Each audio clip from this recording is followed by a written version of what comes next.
No exageramos si decimos que hoy es uno de los días más felices para el gobierno, o si quieren personalizarlo, para Pedro Sánchez. Y nada tiene que ver con el juicio del fiscal general del Estado, que ya llegará a una sentencia para dictar su culpabilidad o su inocencia, sino a dos cuestiones que están íntimamente relacionadas con Carles Puigdemont. Llevan que Puigdemont ha regresado al centro de la política española, aunque solo sea para permitirnos asistir al espectáculo de su desvanecimiento político. Vean cómo está desapareciendo Carles Puigdemont ante sus ojos. Claro, esto va ligado al desvanecimiento de su responsabilidad penal por el golpe de octubre de 2017. Las dos razones para la felicidad de Sánchez. Hoy Junts se ha convertido en una ridícula caricatura, si es que ya no lo era, al salvar al gobierno en una votación clave.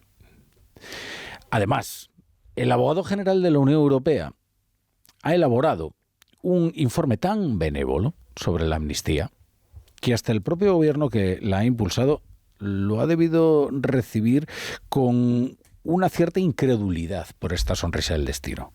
Recuerden ustedes que el abogado de la Comisión Europea fue bastante más duro que este abogado general luxemburgués de apellido Spielmann, que insta al Tribunal de Luxemburgo a aceptar prácticamente todos sus términos. Ahora les explicamos el alcance de esta decisión. Las instituciones europeas habían expresado dudas muy inquietantes sobre la amnistía y, sin embargo, este informe es un respaldo inequívoco a lo sustancial y solo pone algunos matices menores. Bueno, si estará contento Pedro Sánchez, que se ha puesto una camiseta, lo que se dice un Niki, lo que decían las madres, un Niki, y se ha ido a Radio 3 a hablar de música pop. Allí lo ha recibido José Pablo López, que ese es su territorio, es el presidente de la corporación, y claro, Angélica Rubio, que es la consejera, que antes estaba en el plural, siempre obediente y bueno, pues allí Pedro Sánchez pues ha acudido a los estudios, ha charlado ahí con sus comunicadores y ha pasado una buena tarde. Pues me ha parecido una maravilla, o sea, realmente algunas veces habéis comentado en los programas que os he escuchado que ahora... Y claro, no podía dejar de hablar de Rosalía. Todas las canciones, escuchas una, dos, tres, un poco lo que te dé tiempo y... en este tengo que deciros que me lo he escuchado del tirón. La brújula con La Torre. Bueno, la que ha hablado de Rosalía, que le ha gustado mucho, que lo ha escuchado del tirón. ¿Quién queda ya por hablar del disco de Rosalía y por hacer un análisis sociológico, intelectual y desmenuzar todas sus interioridades, subtextos? Bienvenidos a La Brújula, si se incorporan hasta ahora a la sintonía de Onda Cero. El abogado concluye que la amnistía no choca con los intereses financieros de la Unión ni con la lucha contra el terrorismo y propone al Tribunal de Luxemburgo que no considere la norma incompatible con la normativa comunitaria en contra de lo planteado por el Tribunal de Cuentas y la Audiencia Nacional. ¿Esta es una decisión firme, un respaldo definitivo? No. Pero es difícil que el Tribunal de Justicia de la Unión Europea vaya a contradecir lo propuesto por el abogado general. Y hay algo mucho más importante, que es que el abogado general de la Unión Europea no considera que la amnistía se trate de una autoamnistía, tal y como sospechaba la Comisión. Esto tiene un punto chanante, me van a disculpar, porque nadie desconoce, nadie, ni siquiera Dean Spielmann, por muy luxemburgués que sea, que esta amnistía se concede únicamente porque faltaban 7 votos para una investidura. Porque unos minutos antes de que el escrutinio del 23J anunciara que Puigdemont sería imprescindible si es que Pedro Sánchez quería volver a gobernar, la doctrina de Sánchez era traerlo aunque ya fuera de los pelos para que lo juzgaran en España. Y cambió de manera inmediata. Le bastó una suma para cambiar de doctrina. Ustedes se me entienden. De todas maneras, esto lo que demuestra es que la oposición, sobre todo, debe dejar de mirar a Europa como su salvación. Todo lo que no se resuelva en España no hay que esperar que lo vaya a resolver Europa. Ese vicio horrible del argumento european ad Bruselam, con el que tratan de revestir de autoridad comunitaria sus posiciones, que es solo un complejo absurdo. Dice el abogado general que la amnistía parece haberse aprobado, parece haberse aprobado en un contexto real de reconciliación política y social y no constituye una autoamnistía. Claro, eso lo que hace es obviar que probablemente lo que ha favorecido la pacificación de Cataluña no sea la impunidad sino precisamente la aplicación de una sentencia del Tribunal Supremo que demostró lo duro que es el muro del Estado a aquellos que lo que querían era derribarlo.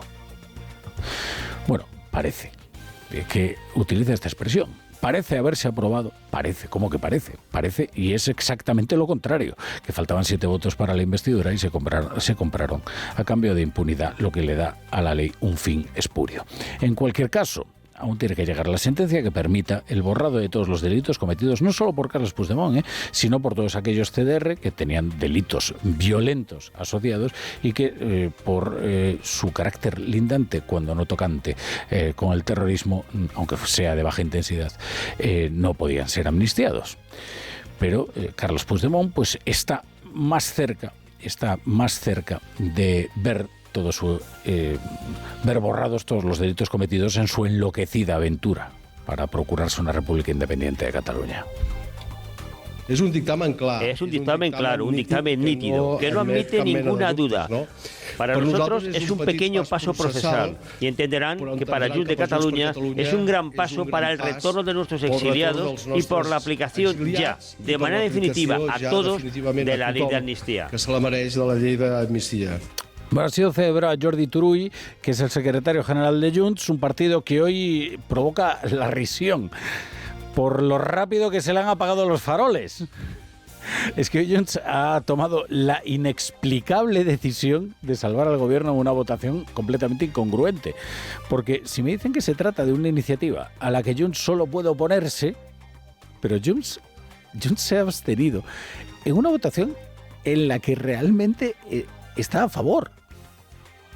Una votación de una enmienda del Senado introducida por el Partido Popular a la Ley de Movilidad Sostenible, por la que se prolongaba la vida de 3 centrales nucleares que ya tienen fecha para su cierre, 2 de ellas, Ascó y Vandellòs, en Cataluña. No es ya el ridículo de quien ayer mismo decía en tono de bravata: apugi el volum del pinganillo, senyor Sánchez, y escolti'm. Sí, suba el volumen del pinganillo y escuche, ¿no?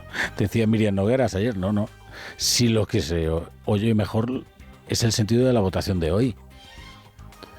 Resuena más la votación que las palabras de Míriam Nogueras. Esto sí se ha oído.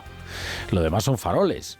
Es que además Junts defiende la pervivencia de centrales como Ascó y Vandellòs. ¿Cómo es posible que se contradiga precisamente con esto? Pues así es. Hoy hay un editorial que es muy duro en El Español, que yo creo que tiene un título bastante adecuado, además por lo que invoca de españolidad, ¿no? Dice: Junts es un partido de charanga y pandereta. Es verdad, tantas veces ha anunciado la ruptura y ha querido hacerlo creíble con todo tipo de de medidas como esta, incluso esa innovación de la total enmienda a la totalidad, y finalmente a las primeras de cambio ha salvado al gobierno en una votación que efectivamente es clave. También ha impedido que el Partido Popular se anotara el tanto de eliminar la fecha para el cierre de Almaraz, que es algo que le hubiera servido como lanzamiento de la campaña en las elecciones del 21 de diciembre en Extremadura. Pero no es tan importante que Junts le hurte esta victoria al PP como que evite infligir una derrota dolorosa al gobierno solo unos días después de jurar que esta vez sí, la ruptura iba en serio. ¿Cómo lo explica Míriam Nogueras? Pues con mucha más timidez que la que demostró ayer insultando desde su escaño a Pedro Sánchez. Estamos donde estábamos. Hemos votado exactamente lo mismo que la semana pasada en el Senado y exactamente lo mismo que hace un año. Otros han cambiado su voto. Y si alguien piensa que porque una enmienda del PP no ha prosperado, eso es una victoria, más grande será la derrota. El fiscal general del Estado prescinde del uso de la última palabra y su juicio ha quedado visto para sentencia.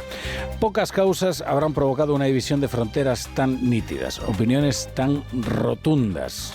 Hoy ya solo quedaban las conclusiones de las partes, pero como ustedes comprenderán, ninguna de las partes ha cambiado la posición de partida. Es más, se ha movido muy poco desde la instrucción. Ya se sabe que hay un sesgo, sobre todo en el periodismo, que le da a la prueba testifical un valor desmedido. Se suele sobreponderar la prueba testifical en un juicio. No habrá cambiado demasiado respecto de la instrucción de Ángel Hurtado. Bueno, ninguna de las partes ha cambiado la posición de partida, no. La noticia sigue siendo que la Fiscalía ha vuelto a pervertir su función y en lugar de actuar como acusación pública, ha actuado como si fuera el bufete privado al servicio de Álvaro García Ortiz. Aún en la hipótesis tremenda que nunca contrastada de que el fiscal general del Estado hubiera hecho llegar a la prensa el célebre correo de 2 de febrero una vez que lo tuvo en su poder, es de todo punto conocido que eso, cuando lo hubiera hecho llegar el fiscal general del Estado, era impune, puesto que la noticia ya era conocida por muchos medios de comunicación y está acreditado documentalmente la causa. Bueno, y esta solo es una de tantas anomalías provocadas por el hecho inédito de que un fiscal general del Estado en ejercicio se haya sentado en el banquillo de los acusados. Y es una noticia que ya no es noticiosa porque la fiscal Ángeles Sánchez Conde, a la que escuchaban, ha actuado desde el comienzo de este proceso como la disciplinada subordinada del acusado. Ya sabíamos que no íbamos a salir indemnes de este juicio. Y así ha ocurrido, sea cual sea la sentencia, sobre Álvaro García Ortiz. En cuanto a las acusaciones de verdad, a las particulares, aquellas a las que el fiscal general del Estado no quiso responder e incluso cuestionó su papel en el proceso.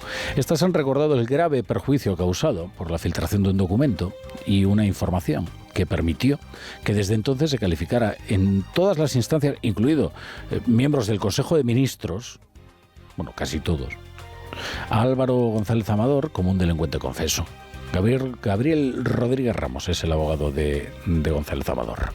Es que se transmite que es un delincuente confeso. Se tiene una sentencia pública de condena antes de que ni tan siquiera existiera ningún procedimiento penal. No había reparto de la denuncia y ya se era el delincuente confeso.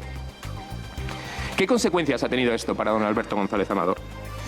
Que te marquen y te conviertan en moneda política del Gobierno de España bajo el relato institucional del Ministerio Fiscal de confesión y culpabilidad arrasa con tu derecho a la intimidad y a tu protección de datos y arrasa en el procedimiento penal al que va referido ese relato la presunción de inocencia, que es el reverso de la culpabilidad.